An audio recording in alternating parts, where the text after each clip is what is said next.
All right, for the next mod on the Thruxton R, I'm going to be adding passenger pegs so my beautiful wife can ride along with me. And there she is right there.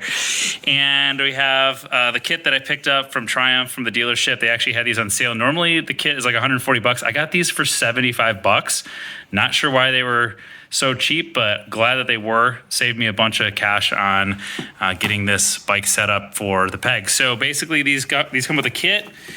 Let's take them out and have a look. So the 2 pegs, and then it looks like this is just a bag of all the hardware, which I'll take apart, but basically it's going to be the hardware that's going to slide right into here, replace the bolt that holds the exhaust in place, and remove this cap, and then the peg will be right here, and it'll be able to flip up and down for when they're being used and when they're not. So I'm going to get started by taking that apart and putting the new stuff together.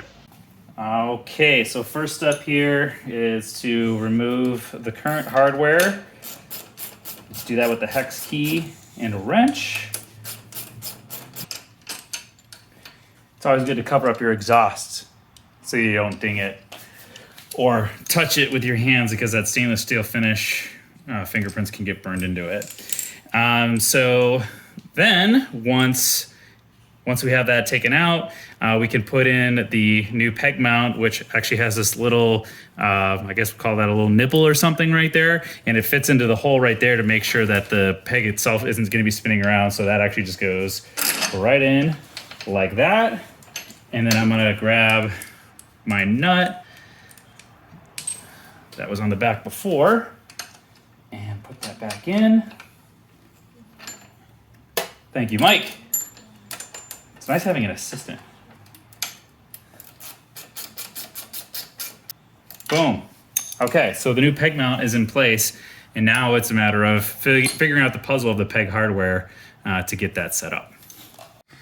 All right, so figuring out the puzzle here, it's actually not too difficult. You just have to figure out which side of the bike the peg is going to go on, and you can remember that where this ball bearing inlet is here is actually going toward the back of the bike.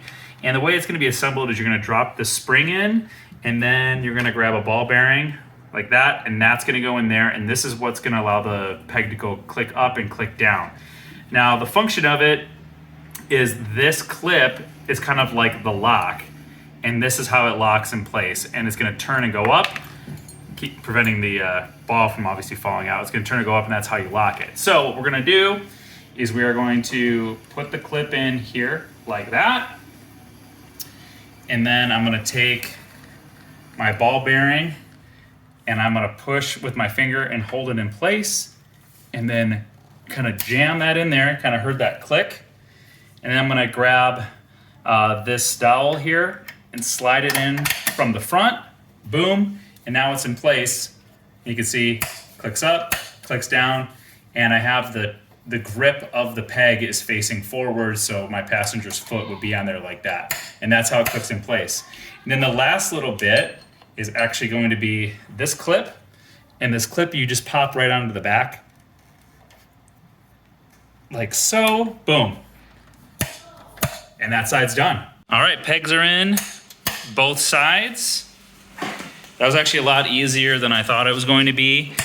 I think the thing again is just make sure you don't drop and lose that little bearing and have it roll out of your garage, and just keep a tight fit as you're sticking the peg actually in place here. But otherwise, it's a pretty easy install.